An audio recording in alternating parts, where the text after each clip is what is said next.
हे दोस्तों, कैसे हैं आप लोग? उम्मीद करता हूँ भाई आप लोग अच्छे होंगे, बढ़िया होंगे।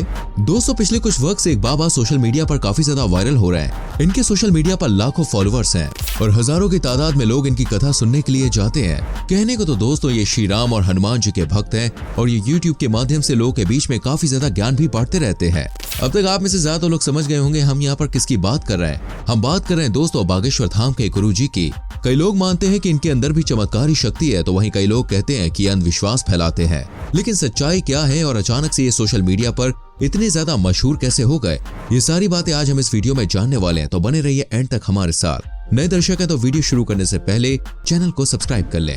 बागेश्वर धाम के आज बहुत सारे वीडियो सोशल मीडिया पर वायरल हो रहे हैं, जिससे लोगों में बागेश्वर धाम के प्रति श्रद्धा बढ़ती जा रही है। इस धाम पर दोस्तों बालाजी का दरबार लगता है, इसलिए यहाँ हजारों की संख्या में लोग आकर दर्शन करते हैं। भारतीय नहीं विदेशी भी यहाँ आकर बालाजी के दर्शन करते हैं। इस धाम का कार्यभार दोस्तों धीरेन्द्र कृष्ण जी संभालते हैं, इसलिए इन्हें बागेश्वर महाराज और बालाजी महाराज के नाम से भी जाना जाता है। लोग धीरेन्द्र कृष्ण जी को हनुमान जी का अवतार भी मानते हैं। हनुमान जी का ये मंदिर काफी वर्षों पुराना है और धीरेन्द्र कृष्ण की पिछली 3-4 पीढ़ियां इस मंदिर में पुजारी रही हैं। धीरेन्द्र कृष्ण जी के दादाजी ने इस मंदिर का पुनर्निर्माण करवाया था। इस दरबार में दोस्तों काफी सालों से विशाल दरबार लगता आया है और लाखों की संख्या में यहाँ श्रद्धालु आते हैं। धीरेन्द्र कृष्ण जी 2003 से इस दरबार को संभाल रहे हैं। इन्होंने 9 वर्ष की उम्र में ही हनुमान जी की पूजा करनी शुरू कर दी थी। इन्होंने आज तक अपने सभी कर्तव्यों का पालन किया है, जैसे इनके पूर्वज करते आए हैं। इन्होंने अपने प्रवचनों से श्रद्धालुओं की श्रद्धा को और ज्यादा मजबूत किया है। धीरेन्द्र कृष्ण ने दोस्तों बचपन से ही हनुमान जी को अपना सब कुछ अर्पित कर दिया। इनका ध्यान खेल कूद की तरफ भी नहीं गया, ये सिर्फ हनुमान जी की पूजा में लीन रहते थे। आज सभी लोग इनको अपना गुरु मानते हैं और इनके दर्शन और प्रवचनों को सुनने के लिए बड़ी संख्या में इकट्ठे होते हैं। इनकी लोकप्रियता का राज दोस्तों यही है कि ये सच्चे मन से ईश्वर से जुड़े हुए हैं। इन्हें चमत्कारी महाराज भी कहा जाता है, क्योंकि लोगों की ऐसी मान्यता है कि इनकी कही हुई बात कभी भी गलत नहीं होती। वैसे तो इनका नाम श्री धीरेन्द्र कृष्ण जी महाराज है, लेकिन लोग इन्हें महाराज बागेश्वर धाम, बागेश्वर वाले महाराज और बालाजी महाराज के नाम से भी जानते हैं। लेकिन दोस्तों इतने प्रचलित होने से पहले इनकी जिंदगी कैसी थी, आइए इसके ऊपर भी गौर फरमाते हैं। इनका जन्म 4 जुलाई 1996 को मध्य प्रदेश के छतरपुर जिले के गड़ा नामक गांव में हुआ। इनके पिताजी का नाम रामकृपाल गर्ग और माता का नाम सरोज गर्ग है। इन्होंने अपना बचपना गड़ा गांव में ही बिताया है। इन्होंने अपने जीवन में सबसे पहले अपने दादा से सीखना शुरू किया था, जिनका नाम भगवान दास गर्ग था। इन्होंने ही धीरेन्द्र को रामायण और भगवत गीता पढ़ना सिखाया। धीरेन्द्र जी का परिवार गरीब था। धीरेन्द्र वृंदावन में जाकर कर्मकांड पढ़ना चाहते थे, लेकिन उनके पिताजी के पास पैसे नहीं थे, इसलिए वो नहीं जा पाए। इसके बाद धीरेन्द्र मंदिर में बैठकर हनुमान जी का ध्यान करते। आज वो बागेश्वर धाम में महाराज और पुजारी हैं। यहाँ हनुमान जी का दिव्य दरबार लगता है। धीरेन्द्र कृष्ण यहाँ प्रवचन देते हैं। भारी संख्या में श्रद्धालु आते हैं और इनके प्रवचनों को सुनते हैं। इसी कारण इन्हें बागेश्वर महाराज और बालाजी महाराज के नाम से जाना जाता है। अगर इनके पारंपरिक जीवन की बात करें तो धीरेन्द्र कृष्ण के पहले गुरु उनके दादा थे। इनके दादाजी को संस्कृत भाषा अच्छे से आती थी और ये इसमें विद्वान थे। इनके दादाजी महाभारत, रामायण, भागवत कथा और पुराण महाकाव्य का दरबार लगाते थे। इसी कारण लोग इन्हें अपना गुरु मानते थे। धीरेन्द्र कृष्ण ने रामायण और महाभारत का ज्ञान अपने दादाजी से ही लिया है। फिर धीरेन्द्र कृष्ण स्कूल जाने लगे। धीरेन्द्र कृष्ण जी गरीब परिवार से थे, इसलिए वे सरकारी स्कूल में जाते थे।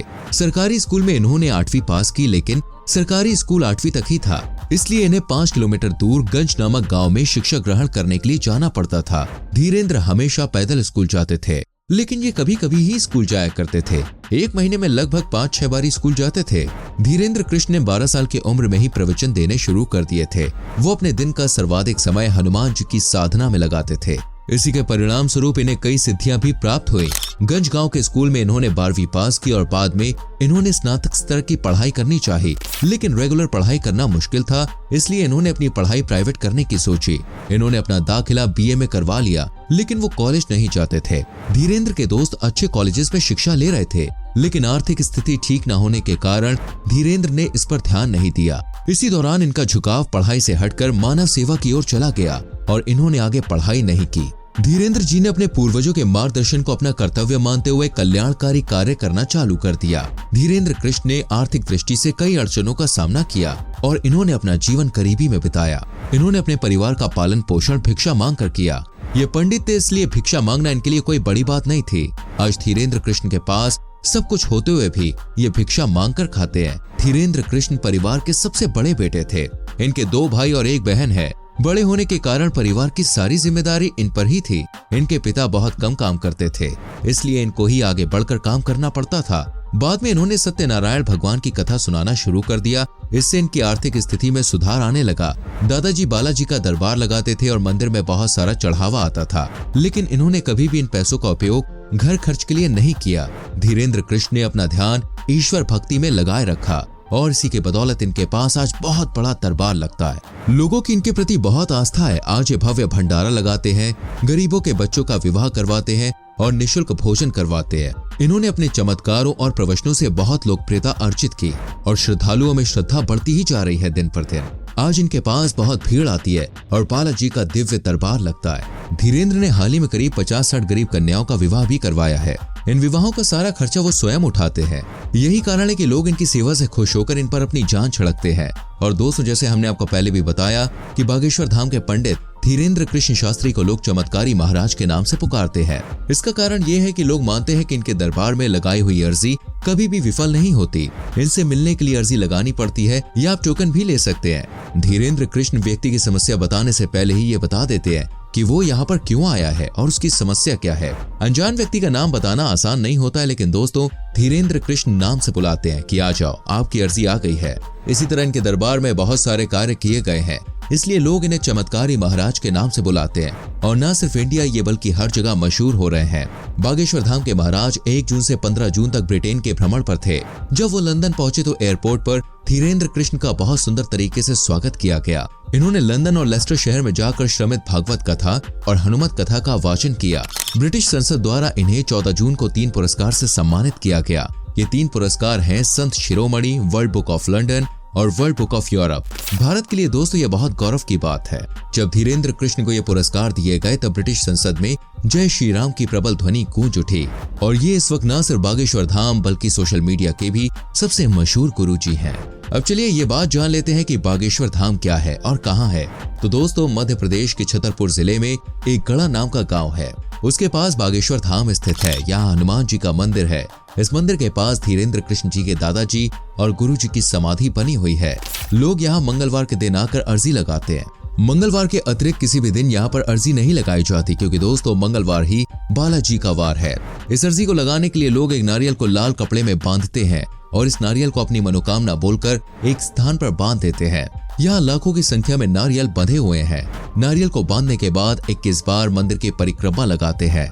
ऐसा माना जाता है कि यहाँ लगी हुई अर्जी कभी भी विफल नहीं होती। यहाँ अर्जी लगाने के लिए बहुत सारे लोग आते हैं। बागेश्वर धाम में ही भव्य दरबार लगता है, जहाँ धीरेन्द्र कृष्ण प्रवचन देते हैं और लोगों की समस्याओं का समाधान करते हैं। यहाँ लाखों लोग अपनी अर्जी लेकर आते हैं। कहा जाता है कि पहले ये दरबार धीरेन्द्र महाराज अपने गांव गढ़ा में ही लगाते थे, तब वहाँ सैकड़ों की संख्या में श्रद्धालु आते थे। लेकिन धीरे धीरे इनकी संख्या बढ़ने लगी, इसलिए गांव में दरबार लगाना थोड़ा कठिनाई का काम हो गया। इसलिए दोस्तों धीरेन्द्र कृष्ण दूसरे शहरों में जाकर दरबार लगाने लगे। इस दरबार में बहुत से लोग आते हैं। धीरेन्द्र कृष्ण किसी भी व्यक्ति को नहीं जानते, लेकिन फिर भी दोस्तों वो एक पर्चा लेते हैं और उस पर आने वाले व्यक्ति का नाम, पता और उसकी समस्या लिख देते हैं। इस पर्चे में वे समस्या का समाधान लिख देते हैं। फिर ये उस व्यक्ति का नाम लेकर उसे बुलाते हैं कि आ जाओ, तुम्हारी अर्जी लग गई है। धीरेन्द्र कृष्ण उनके परिवार के संबंध में भी सब कुछ बता देते हैं। इसलिए लोग इन्हें चमत्कारी महाराज के नाम से पुकारते हैं। सोशल मीडिया पर इनका तो बहुत ही ज्यादा बोलबाला है। धीरेन्द्र कृष्ण राम कथा भी कहते हैं। इसके लिए वो जगह जगह जाते हैं और राम कथा सबको सुनाते हैं। इस कथा में उन्हें बहुत सारा चढ़ावा आता है। इस चढ़ावा का उपयोग धीरेन्द्र कृष्ण गरीब बच्चों की शिक्षा और शादियों में लगा देते हैं। इस दरबार में ये हनुमान जी के बारे में बताते हैं और हनुमान जी की भक्ति करने के लिए श्रद्धालुओं को प्रेरित करते हैं। हनुमान जी के साथ इनकी गहरी आस्था जुड़ी हुई है। दोस्तों पिछले साल इनके द्वारा रामनवमी पर जुलूस निकाला जा रहा था और लोगों ने इनके जुलूस पे पत्थर भी फेंके। तब धीरेन्द्र कृष्ण ने लोगों को जागृत करने के लिए कहा कि जाग जाओ और एक हो जाओ। अगर आप अब भी नहीं जागे तो आपको बुरा परिणाम भुगतना पड़ेगा। जिन लोगों ने इस जुलूस में पत्थर फेंके उनके घरों पर बुलडोजर चढ़वा दो। धीरेन्द्र कृष्ण की ये बुलडोजर वाली बात सोशल मीडिया पर दोस्तों आग की तरह फैल गई और लोगों ने इनका समर्थन भी किया।